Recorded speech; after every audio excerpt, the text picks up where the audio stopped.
Sarah, welcome to the Graced Health Podcast. Thank you so much. I'm excited to be here. I'm excited as well. And this is one of those conversations that as soon as God kind of put it on my heart of like, this is something to have, I have just been going and going and going with a lot of questions. So I am just ready to just jump in. Are you game for that? I'm so game. I'm an open book, so I'm excited. Perfect. Okay. So this is the big question I have. I have been hearing more and more about addiction, and we can get into this throughout our conversation. But I hear the term like that addiction is a disease or the disease of addiction. And that is a little confusing. So can you help explain how this is a disease? Yes, for sure. And it is confusing. And I will preface this by I am not a medical professional by any means. I am a woman in recovery, so I have my own experience with this. But what I do know is what really defines the illness and the disease is there's a lack of control. So no control. Once the alcohol or the substance goes in, all bets are off. Most times I drink more than I intend to. There were a few times here and there where it seemed to be able to, hold it together. But most times I'm drinking more than I wanted. And so there's just no control. And it's not my intention to overdrink, but that's what happens. And essentially what's going on in the body physically is it kicks off this phenomenon of craving. And the body is just craving for more alcohol. And it's like an itch I can't scratch. And the only thing that can scratch it is more alcohol. And so that's kind of the first piece of it.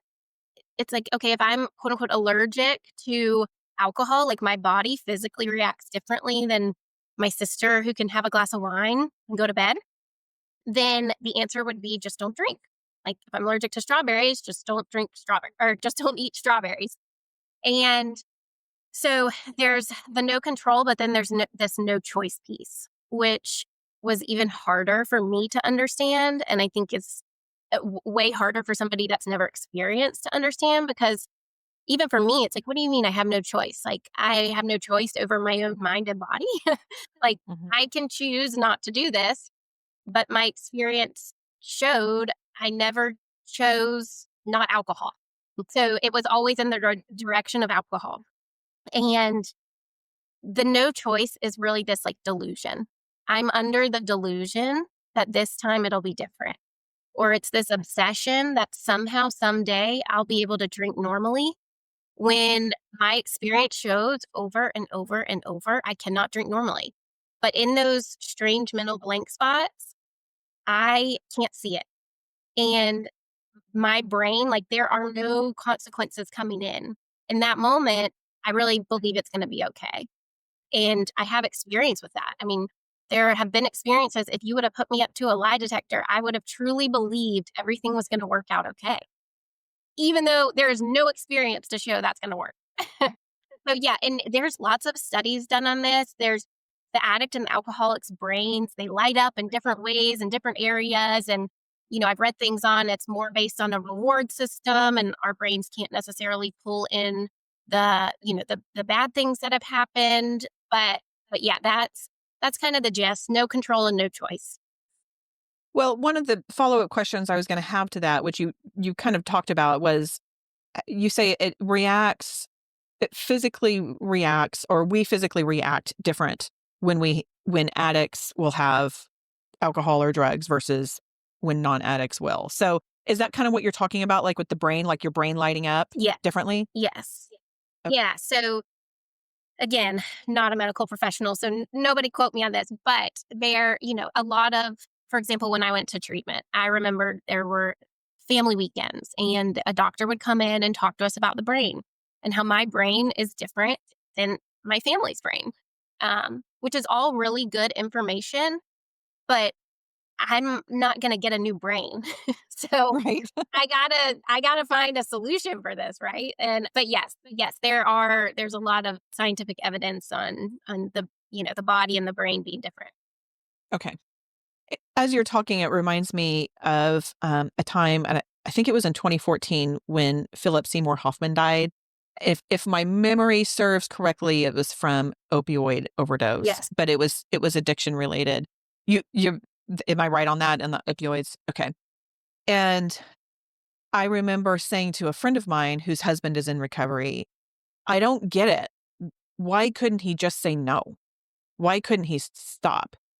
And so some of what you're talking about with that no control, no choice, but I'm wondering if you could speak to that some, like, why can't you just don't do it? And she actually very firmly told me that it was not an option. And it was the first time I had heard anything different. But why is that not, I don't know what the right word is, like effective, or is, for a choice for an addict of like, well, just don't do it. Just stop after one glass of wine. Like, what's the big deal? Right. Yes.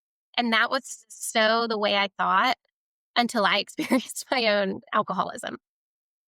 So, what I learned and what I see is, and what I know is the alcohol and the drugs do so much for that person. It provides a sense of ease and comfort. It, makes me confident. It makes me not have to worry about what's going on in my world. It just allows me to feel connected to you and not have all these other fears and insecurities and whatever I'm feeling in the way. And so you'll hear a lot of addicts and alcoholics say, like, when they took their drink the first time or they used the first time, they're like, I want to do this the rest of my life. Like, I found the answer because it provides so much comfort. It's like my warm, fuzzy blanket. And I know alcohol is going to be okay. And so it does so much more for me than it will ever do to me. And I had a lot of consequences. I used to just focus on like what alcohol did to me. I had to go to treatment. There were hospital visits. There were all sorts of different consequences that happened for me. And I didn't understand why I would go back to it. But it's because it provides so much for me, even if only for a minute, an hour, a day, it's worth it. And then it goes back to that. I say it's worth it. That's the thought process in that delusional mind, right? Mhm. Which is very confusing because it's like, I'm stone cold sober and I am in delusion.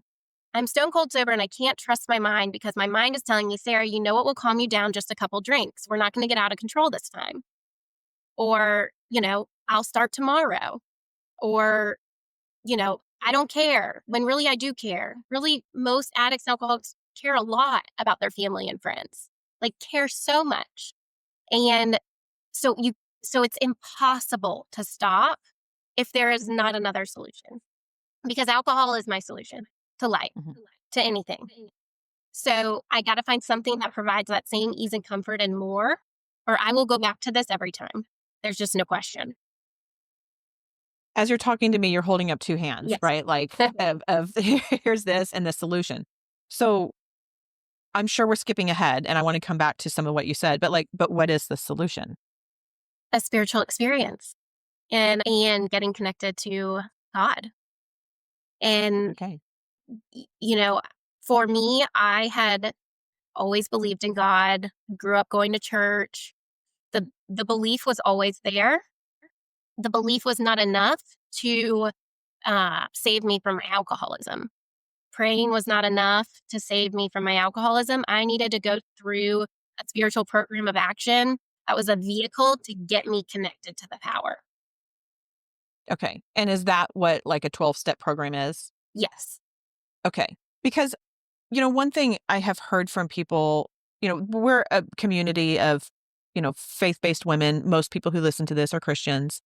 This is a faith-based podcast. And I have also heard people say like, well, I have prayed for God to take this away from me. I have prayed and he's not doing anything, which of course creates a whole nother level of communication with God, right? Like getting mad at God. Like I've asked you to take it away. And so where does that fall into this spiritual awakening and this spiritual 12-step program? If you're already a believer and if you're already praying, like, God help me, Mhm. but nothing's happening. Yes.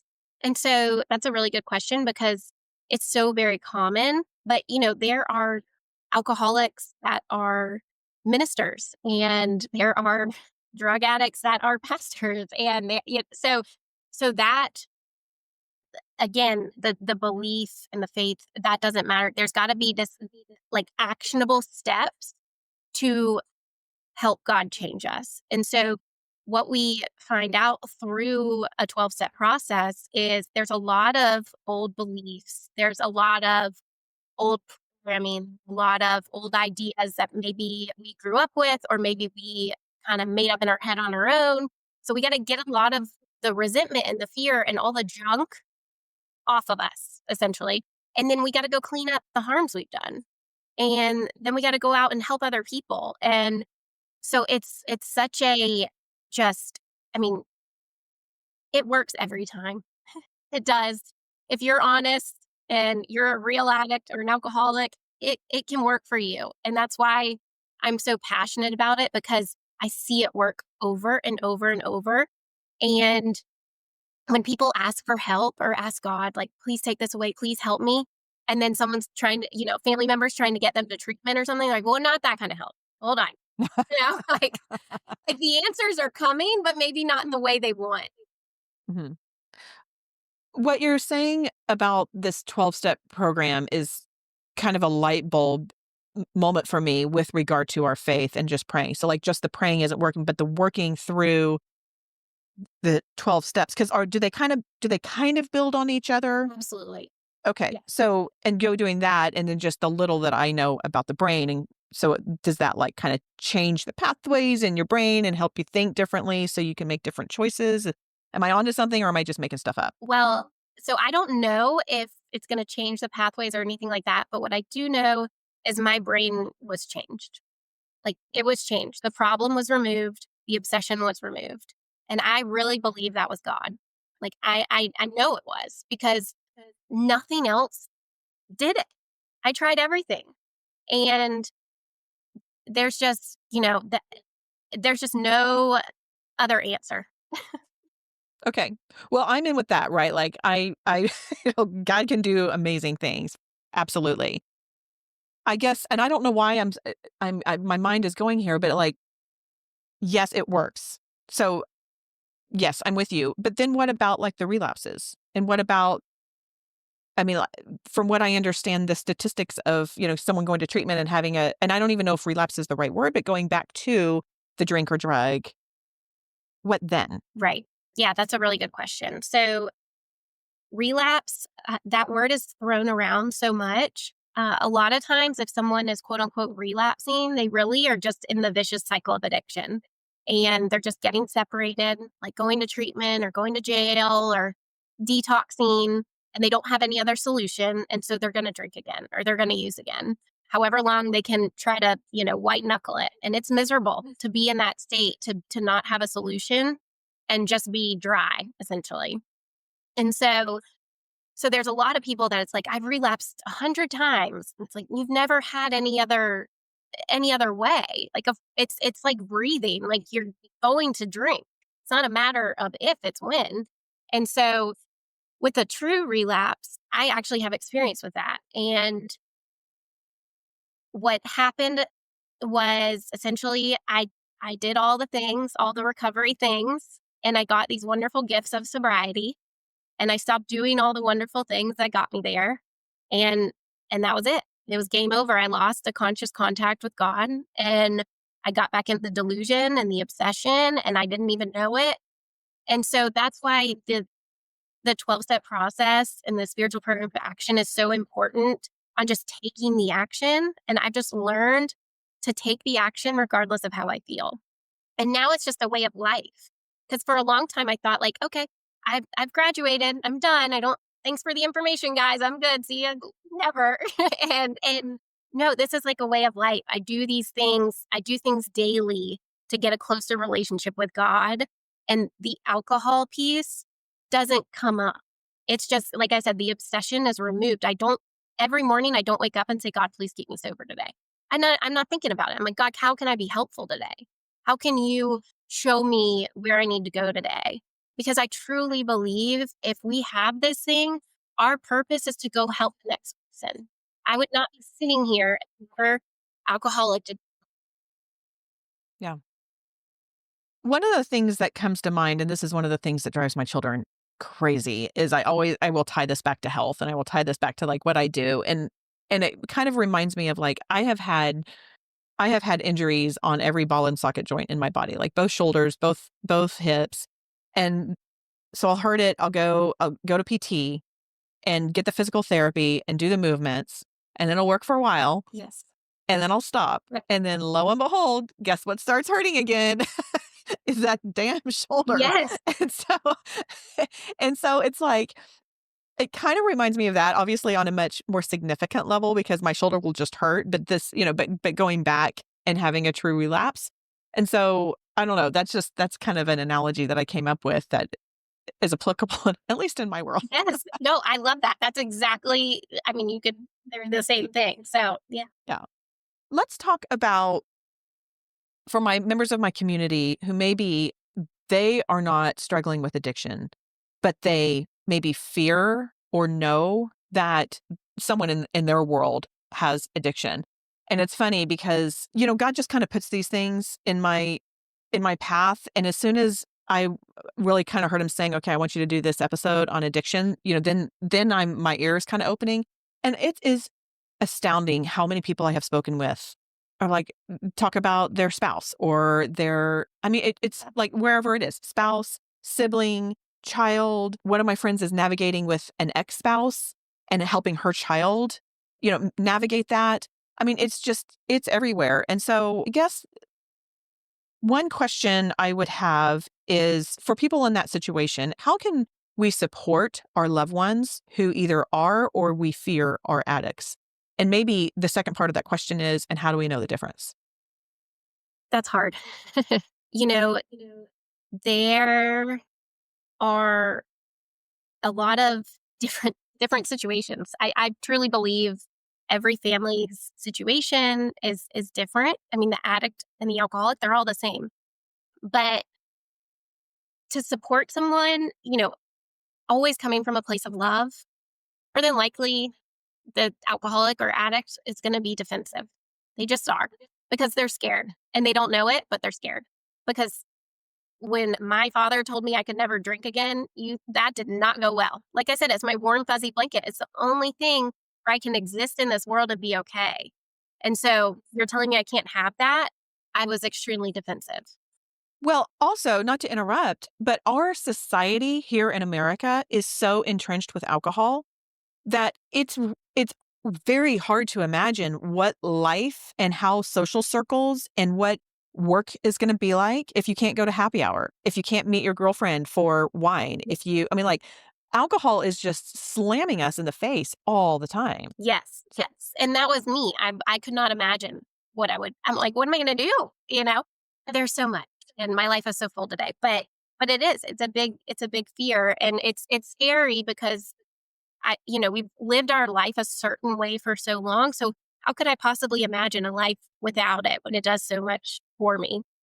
To come from a place of love is, and then go from there. There are professionals out there if you need help. I mean, there are interventionists, and I think a lot of people think interventionists is like on the show, like, here's the intervention. We're all sitting down and and yes, that's part of it. But a lot of these professionals do family coaching and they're going to coach the families on how to handle this because nobody got a playbook in high school or college on how to do this.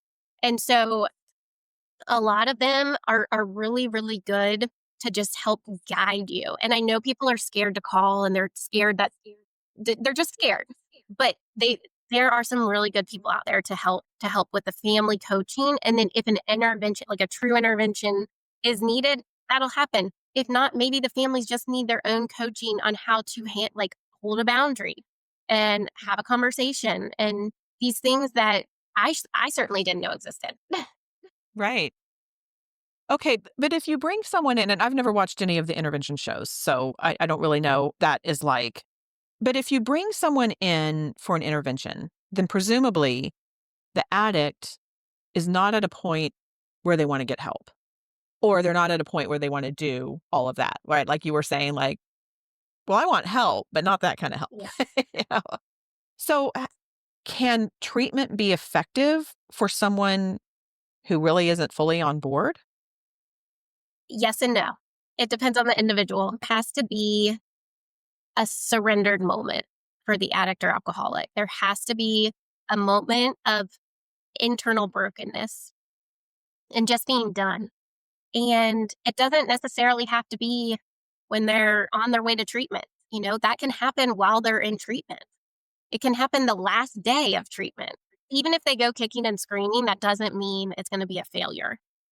Now, if they're like, okay, I agree, like, I don't want to go, but I know this is like, yeah, the more willing, the better, but it's not a complete lost cause by any means. Okay. Because Okay. they can get into a place and be around a community and have their whole mindset shifted and whole perspective shifted on what a recovered life is and recovery and all sorts of things. So it would never hurt, I don't think. Okay. Well, that sounds encouraging Mm. because I have to imagine most of the time you're dealing with like grown adults, right? And so you can't really make people do things, but you can encourage, but you also want it to be effective. So that I feel like that offers hope for people who feel like maybe intervention would be a good thing and their loved one is not totally on board with it. Yeah. So I know the answer to this, but I'm going to ask it anyway because I think it's a really common thing that we think. Actually, I'm just going to say a statement and I'm going to let you respond to that. If you loved me, you would stop drinking or stop using. Yes. Oh my gosh, I like get emotional with that. I always say if love were enough, there would be a lot more people sober. 'Cause addicts and alcoholics, they have some of the biggest hearts that I've ever seen. And I can tell you, with every woman I've worked with every, man I've seen come through, they care. Like, they really do care. And love is just not enough. I mean, there's just, if it was, people wouldn't, I mean, more people would be sober. It's just the alcohol and the drugs are so powerful. It's bigger than anything else, anything. And that's what's really hard because you see people and it's like, well, she's choosing drugs over her kids, or if he drinks again, he loses custody, or and he drinks again, or and because it's more powerful. It's a disease. There is no choice or control. If there is no solution, you're you're stuck. The drink is more powerful than love. I mean, that is wow. And especially as Christ followers, like, I mean, we put so much in love, right? And God is love. And yet we still have to surrender that drink, that drug in order to get clean. And I have a friend who has a loved one who's really dealing with some strong mental health issues. And she swooped in, she got him, pulled him from another state, brought him to their house, fed him well, did things, fun things, all that kind of stuff for like several months. And she said, it turns out my love is not enough. He needs treatment. And so this is more for the mental health thing, but it kind of reminds me of the same thing. Yeah, absolutely. I mean, they're for sure. I have a friend who very similar situation around just mental health, and it's the same thing. Love is not enough. Like, there are people out there that can help, and I think because especially with something like addiction, it's like I should be able to figure this out. Like, I can do other things in my life and be successful. I should be able to get a handle on this, but if my experience shows I can't, like, it's never going to happen. And usually when that surrendered moment comes or at least for me, it was like I had tried everything. And when I relapsed and woke up in the hospital again, I could not believe it. Like, I was shocked. That is not how it was supposed to go. I was supposed to be really cute and normal on a rooftop drinking wine. And and it didn't go that way. And so that was one of the less consequences I had had. But for whatever reason, that's when I just broke and I was done and I didn't care. I was willing to do whatever. The woman helping me, if she would have told me to jump in a lake in 30 degrees, I would have done it because it was so unacceptable for me to continue living my life that way and to continue to see my family hurt and my friends and the chaos that I caused and the, financial burden. I mean, everything. It was all unacceptable. Yeah. I wanted to talk some about Christianity and the church and just the shame that may be felt of addiction.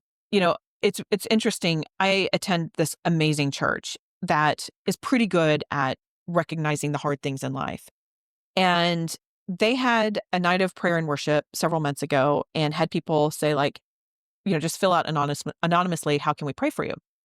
So we have just entered into what they call small group season, where they're trying to pull these small groups together. And when they were reading the cards and they were reading the prayer requests, they realized two areas that were not needed or not met by the church was not meeting the need, and they wanted to meet that. So one of them was cancer care for people who are walking through cancer or maybe who are in remission or something like that. So like getting them around other people who have walked through that. The second one was addiction. It's really interesting because if you walk in this church, this gorgeous church with amazing people, and they're happy to see you and they're hugging you at the door and like everybody looks Yep. amazing. But if they're looking at this, and of the two things that they realize we need more help and we need some more support for our church community, and one of them is addiction, that tells me that there is a lot that is not being discussed about addiction. Yes. And so I'm wondering if you could just speak to, and I'll just kind of like put a blanket question on, and then you can go however you want, because I think there's a lot of ways that you can do it. But like addiction in the church. And I don't have a question, but do you have thoughts on that? Yeah. I really believe that if addiction is in the church, then it's in the corporate world and it's in the medical field and it is everywhere. I also have seen, or just the natural thing for many people, if you're going through addiction or there's a loved one addiction, is go to the church. Go to church, talk to Right. someone within the church, and we're going to figure this out. And that can work if the person is like a hard drinker or hard user. And this could go into the weeds a little bit, but there is a difference between like the real addict and alcoholic and just somebody that's a hard drinker or hard user. Given sufficient reason, the hard drinker and hard user can stop. The alcoholic and addict cannot, right? They're going to get a divorce. They're going to lose their kids. Their health is failing miserably. They can turn it around, and getting involved in the community at church and all that might be the answer. But for the real addict and alcoholic, they have to have this program of action to get them connected to the power to remove that obsession. But going back to just within the church, there's of course there's so much shame, because just like you said, everybody's well dressed and happy and smiling, and you want to put on your, like, we're children of God and it's all okay. But it's not, and that's okay that it's not okay, because there's so many people that are experiencing this. And I guess what I would say is, if you're seeking out help through your church and it's not working, you might have to take that next step up. And and if you know anyone that is going through it or has gone through it or is sober, like, talk to them, because Mm. that really is the best way, is talking to somebody that knows what they're talking about. Right. Or has experienced it and has had success in that area. And then if you talk to them and that doesn't work, go find somebody else. Ask God to bring the person or people into your life that's going to help your loved one. I mean, it works every time. It really does. It may take a little time here and there, but if we truly ask, God, please bring the right people into my life, and I watch for it and I keep my eyes open, there are answers and all the time. Yeah, it's funny. I have this I don't know what the theory is called, but there's this theory that basically says that once you're aware of something, you see it more. And so there's a woman named Kathy Lip who is kind of a writing mentor of mine. She was on the show several months ago for her book Sabbath Soup, which is awesome, an amazing cookbook. But she gave the example one time of like, I had never heard of a Toyota Sienna. She was like, I had 4 kids. I needed a new car. And then someone said, well, have you thought about a Toyota Sienna, which is a minivan?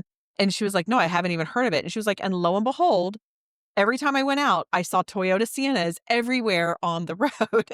Right. I like how you're saying, like, putting that out there and starting to be aware and praying for God to reveal either people or centers or something like that, I think maybe that will give us that awareness of whatever the theory is, I can't remember what it's called, to be able to take that next step. Yeah, for sure. But, I want to point out again that I know there's so much shame and guilt, but there doesn't need to be because the person is so sick. They are so sick and they would never in their right mind do some of the things that they've done. Like I said, every single person I've ever helped has loved their family, has loved their friends.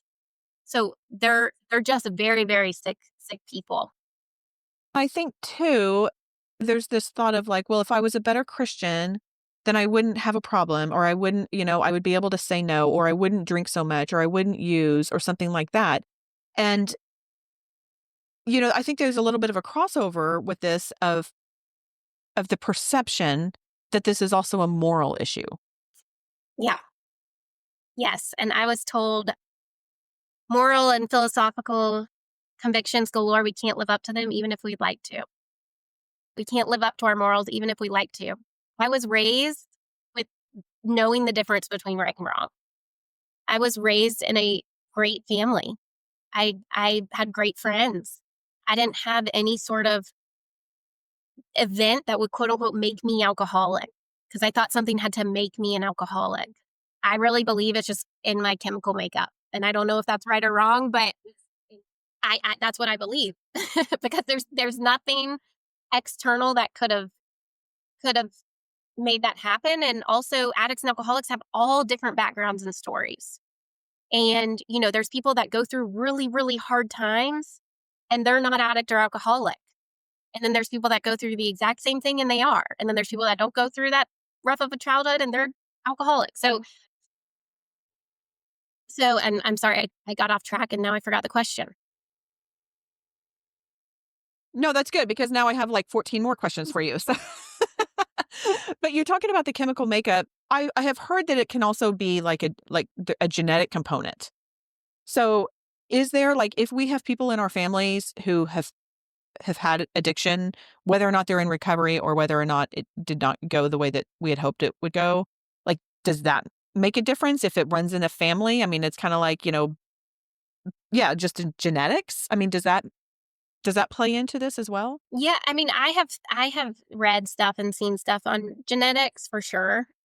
However, like my family, I think I'm the first one. Like I may have had like a great uncle or something in there. I'm not quite sure, but there's not really anyone else in my family that has had substance abuse problems.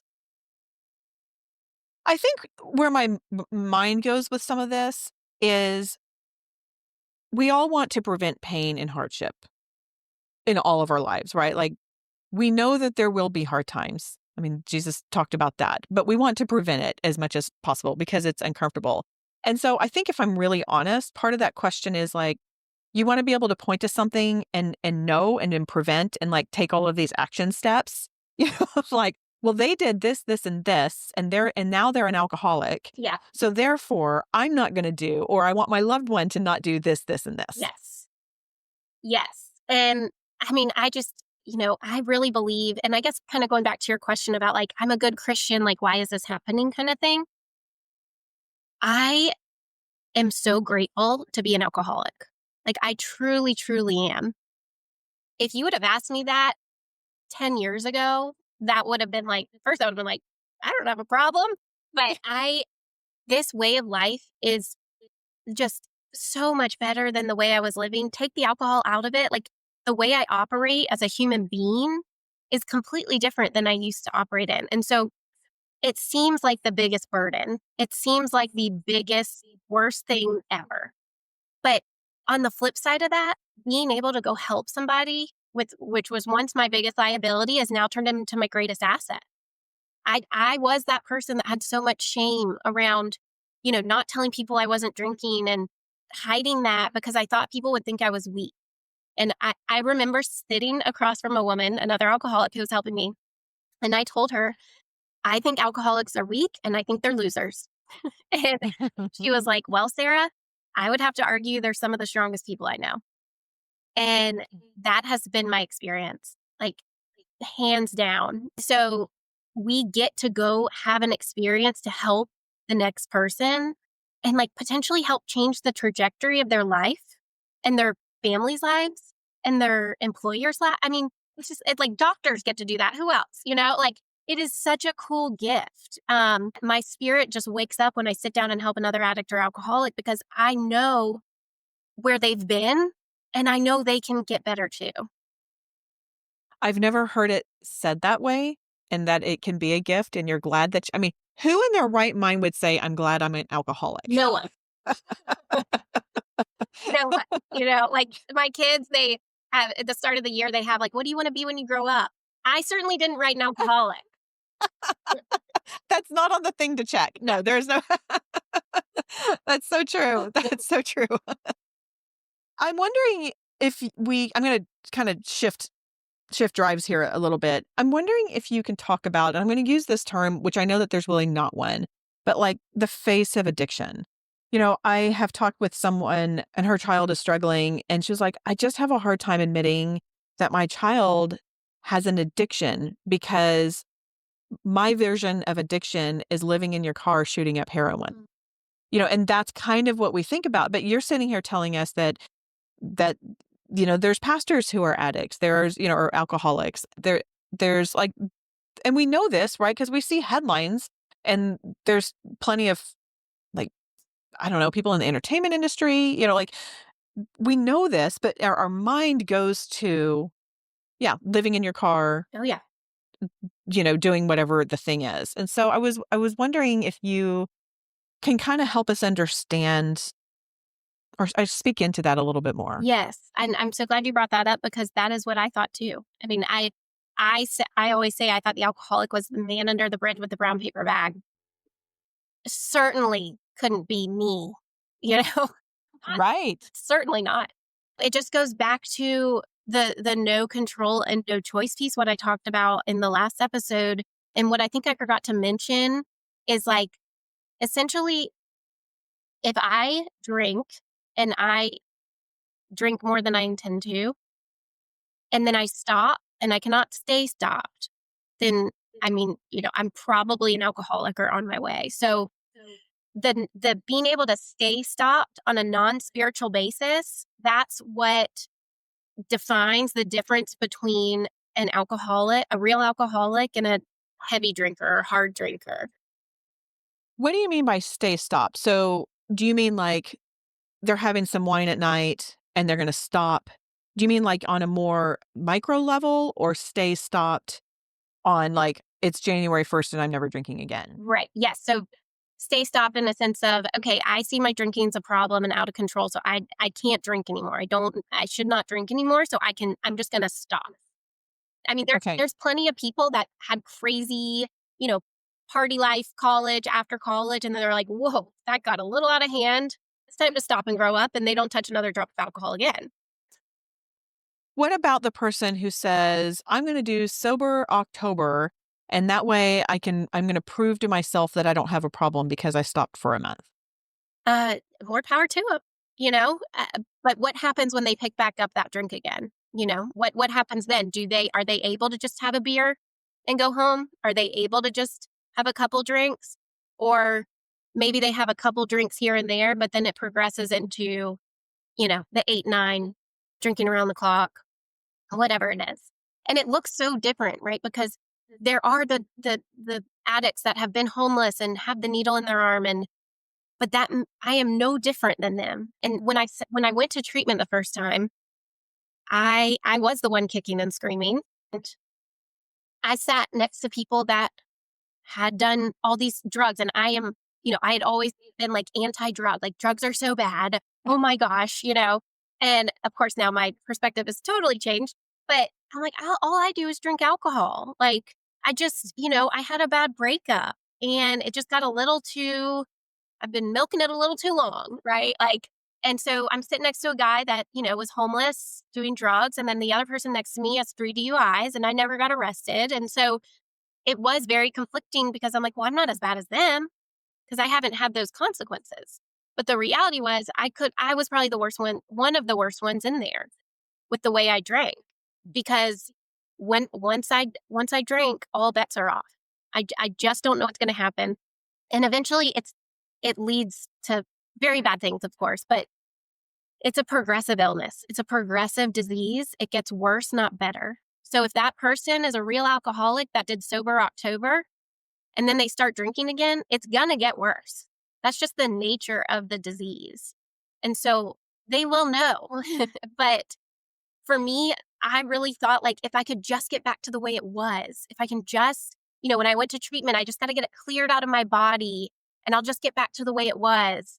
I didn't understand it was progressive. I didn't understand it was going to get worse. And so when I drank again, and it was, for me, I progressed very quickly and I was drinking in the morning within, a week again.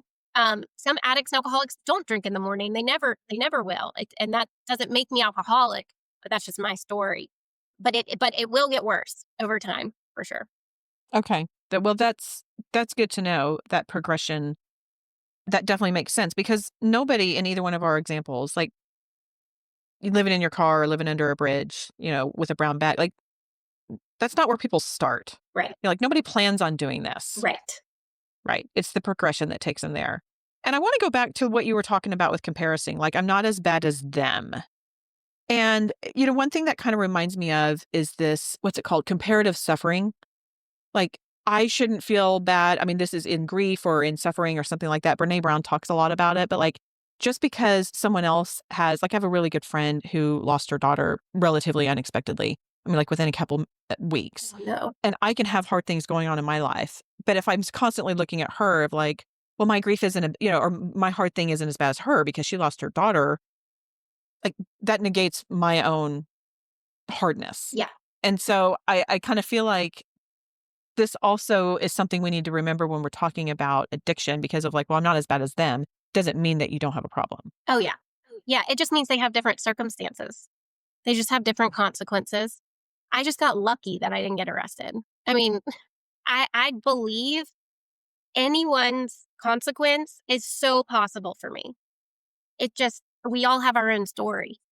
And that's all it is our story, but we suffer from the exact same thing across the board. And the solution is going to be the exact same thing. And that's what, it doesn't matter if I go and I'm in a recovery circle and we're talking about recovery. It doesn't matter if the guy sitting next to me was living under a bridge with a brown paper bag. I don't need to know that information. If he's sharing hope, I'm going to resonate with that. If he's sharing the hopelessness that he felt and the internal brokenness, I'm going to resonate with that as well. It doesn't, all the external stuff is just noise and drama. That makes sense. Okay. I feel like I'm just peppering you with questions. No, it's great. I love it. So thank you. Thank you for all of that. Okay. I want to shift back to those of us or those in my community with loved ones who they either know or fear that they have addiction issues. What do you recommend to people who have a loved one who either knows or they fear that they are an addict, but they don't want help and they just want to keep going and I'm not as bad as them. I'm good. What is there to do in situations like that? To get your own help and healing, the family. Okay. What does that look like? Therapy or the interventionist for family coaching, but to seek some help for yourself because you will go insane. I've heard it put, living with an alcoholic for years will make anyone neurotic. And that has been many people's experience. And it is so important for the families to be able to heal themselves and be okay, even if their loved one's not okay. And it doesn't mean that it won't be, painful, but at least the family can have some solid foundation to stand on and have some tools in their toolbox to help themselves. Is that something that like Al-Anon can help with? Is this, I mean, like I know there's, and so I'll start there and then I've got another question, but is that like something like an Al-Anon would be helpful with? Yeah, that's what it was made for, for families. So, and it's kind of like if you're looking for a doctor or a dentist. Like, you may not find the perfect one right off the bat. You may have to kind of seek it out. But what again, asking God, show me where to go, what to do, the people in my life that I need to talk to. And and if with anywhere, if you connect with somebody, like, go with that. Go with your intuition. But we can't do this alone. The family cannot do it alone. I mean, again, we don't know what to do. So we need each other to help each other. Yeah. Yeah. Sarah, I want to move into treatment for alcoholics, addicts, and I'm kind of using those words interchangeably. So let me know if I need to use different words. But what are different treatment options for people who need help? Yeah. There's lots of treatment options out there. Our outpatient services where someone can go, 9 to 5, 9 to 3 every day. There's residential treatment centers, which is like, the typical rehab. Like, she went to rehab, and that's where you stay there for an extended period of time. There's sober livings where you live there, but it's not necessarily like a lot of programming. It's more of accountability and drug testing and things like that. Of course, there's detox.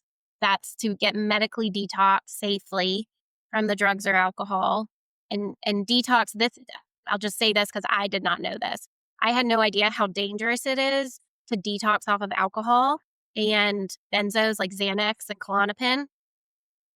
I didn't know you could have a seizure. I didn't know you can actually die from detoxing from alcohol or the benzos. So if you know someone, it is so important for them to get medically detoxed, because when I was going through it, I was so shaky and everything that I just had to drink again. It was the only thing that was going to work. But with anything, detox is always the best route, because you just know you're under medical care. It's going to be handled in the right way. I mean, those are pretty much like the typical options of treatments, and there's so many out there, and Google can be overwhelming. And so I am a big believer in, if you do know somebody, like, ask them first, get their take if somebody's had experience somewhere, because there's just so many options that it can really be overwhelming. Is it possible to heal just walking into the proverbial church basement and walk into an AA meeting? Yes, it is very possible. The 12-step fellowships are there because they work, but sometimes it's hard. It's really hard to do that. It takes a lot of courage to walk into a meeting by yourself. And Mm. and then you're telling me I got to go walk up to another woman and ask her to help me, and I'm going to disclose all my information to the stranger, and I got to pick up like a coin or like all these things. Like, I wasn't going to do that on my own. I needed, luckily, the way I got exposed to the recovery circles were a girl I went to high school with was like a year older than me, and she was sober. And my younger sister actually reached out to her on Facebook. Was like, "Hey, I saw you're sober. My sister needs help. Can you help us?" And then she introduced me to a lot of people in Atlanta that they're amazing. And so, yeah, it's not impossible. People do it, but it is a lot easier if, you're exposed to it a little bit, or you get introduced to it. And sometimes if you're in like a treatment or an IOP or sober living, being in a community of men or women and going to those together, it's a little bit more comforting. That makes sense. Yeah, that makes sense. You said IOP. What does that mean? Oh, sorry, intensive outpatient. Got it. Okay. Okay. Now you are with a facility called Impact Recovery Center. Yes. Can you tell us some about your facility? Yes, we're very different than most places. Our program is very small. We take 14 men at a time. We are men only. And people are like, "When are you opening a women's place?" I'm like, "It's a lot of work." But one day, hopefully. Um, but they go through the entire 12-step process while they're with us in that 35-day span. So they really, when they leave, are armed with all the tools that they need to go out and live this way of life. Like they have everything they need. And when they get out, they are ready to make amends. They're ready to sponsor. They're ready to go back into their recovery communities and help the next person. It's a very intensive, immersive environment. And so they're doing the true 12-step process quickly and thoroughly, like it was done in the early days when the big book was written, when the success rates were really high. I think you mentioned on the last episode that the success rates are not good, and they're not, but they used to be good. And it's kind of like what happened. And it's this authentic process of going through these action steps quick and getting out and helping and being of service. Like that's the real work. And so they do that in conjunction with that. They work with their therapists. They have an individual therapist that they're working with. They have a recovery specialist that's helping them, each week. And they do family sessions. We have a family program specifically so that families can get healing. What we found is we would try to send the families out to certain places or meetings or whatever, and it was just not what they were looking for. So we just decided to create our own. and it's such a cool culture out there. It's a very laid back culture. We want it to be fun. Like this life is amazing. We get sober to go live life, not for it to be a drag and I can't do anything. It's a very fun environment. Everyone on our recovery team, what we teach is the way we live our lives. So the men that come through get to see walking examples of how this works. And it's just really, really unique. Again, the work they do is very intensive, but we want them to have fun and see that this is a good thing and that it's going to be a great life. That hope word comes to mind again, because no one would ever put treatment and fun in the same sentence. Right. But that's all making sense. That makes sense. And it also makes sense, like the getting out and helping others and serving others. One of the things that we say on this show a lot is we take care of ourselves so we can do what we're called to do. So yeah, we want to be healthy and we want to be strong and we want to, make sure that our blood work is good and all of that kind of stuff. But it's not so we can just, look a certain size and, it's not so we can reach these goals. It's so that because God has us things that he wants us doing. Right. And so I love that you kind of have a similar thought on there. Like we heal from recovery so we can serve others and live out what God is wanting us to do and help other people in there. I discovered you because I just get on Google and, search and all of that kind of stuff. And I discovered you, Sarah, actually from your podcast that you have on YouTube. Yeah. And is it just on YouTube right now? Right now it's just on YouTube. Okay. So tell people, and you've interviewed a lot of the people who are on staff. Right. So tell everybody about your podcast if they are wanting to learn more or kind of give it more of an insight into what goes on at Impact.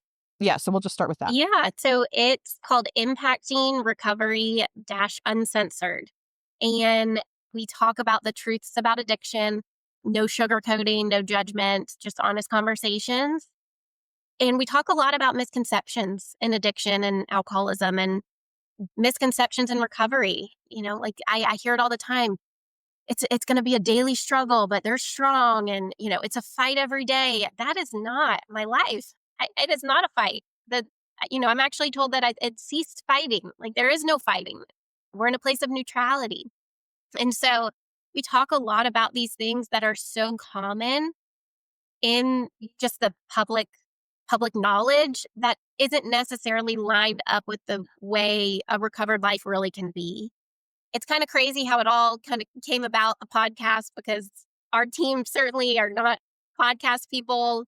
Hardly anyone's on social media. Like it's kind of funny. But, I got nominated to be the host. I'm like, okay, I guess we'll do this. But it's been really fun. And yes, we bring a lot of people on the team on and we have some outside guests. And usually there's just a specific topic that we're talking about. And we'll definitely, of course, go into some things that we do at Impact just because it's going to get sprinkled in there. But my goal really is to try to reach people that don't understand. And maybe it can just open up their mind a little bit, open up their heart a little bit and know like you're not alone. And there doesn't have to be this hush hush shame, because I I promise whatever you've been through, whoever's out there, someone else has gone through it too. And I get it. I know that's way easier said than done. Like, no one's just gonna like jump on a microphone and be like, "Hey, my husband is snorting cocaine this morning." Like, that's not how that's gonna go. But just to know, like, when you do find your people, when you do find your how you're gonna heal, your therapist, your network, whoever it is, it's okay. Like, it's okay to be vulnerable and open up, because the more we're open and honest about it, it helps the next person. It really, really does. And, that is why it's like why I love my life today, because I get to be open to help the next person. Well, you guys are certainly doing that on that podcast, and it's very informative. And I think too, we are in a world of we want to know something more about anything, any topic, Yeah. and what's the first thing we do is we get on the internet and we Google it, and we kind of try and educate ourselves. So from the episodes that I've listened to, it is so informative. It is a wonderful glimpse into the hope of recovery and what it can be.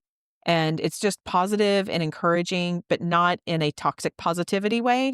And I like that you guys are just very real on it. And boy, it's really incredible to hear some of the stories of some of the guests who are also Impact members. So well done with that. And you guys, I really encourage you to check that out if you just want to learn more. And that will definitely be in the show notes.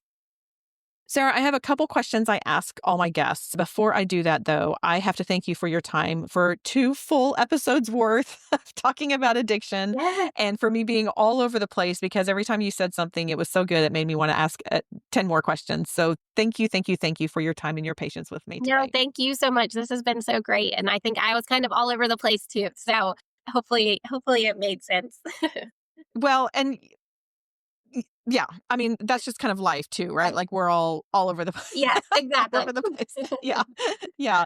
Okay, I've got 2 questions. One is I love learning about people's tattoos whenever they have them because I have found that when people put tattoos on their body, they typically will have a meaning behind it. Not always, but typically. So I was wondering if you have any tattoos. If you do, would you be willing to share what they are and the meaning behind it? If you don't have any, but you had to get one, what would it be and where would it go? I do not have any tattoos. And, I if I got a tattoo or tattoos, I think it would be my children's birthdays. Mm. You know, my sobriety date is one of the most important things, of course, but it doesn't define who I am as a person. And, you know, the the dates of my children is just like that is the gift from God. And that is the gift that is one of the gifts of sobriety. If you're having a bad day or, God's in everyone, everywhere, but you can always look at I can always look at my children and see God in them. So that would probably be it. Oh, that's beautiful. I love that. And I love how I mean, not to discount the sobriety date, but how you've been able to shift that and shift that doesn't totally identify you. And that, the love of God is in your kids. I love that. Thank you. Yeah. Okay. This is going to be a hard one, but I ask all of my guests this. Okay. So of 2 full episodes worth of content, what is the one simple thing you would like our community and to remember about our conversation? Oh gosh. To have compassion for yourself, whether you're the one going through it or you're the family member, and to have compassion for the loved one, like whether you're the one struggling with alcohol right now, have compassion with yourself and have compassion for your family that's probably concerned. And if it's the flip side of that, if you're the family member, have compassion with yourself that you don't know what to do, and that's okay. And there are people out there that can help, and have compassion for your loved one because they're very, very sick. Yeah, that's fantastic. Thank you again for your time. That's all for today. Go out there and have a great day.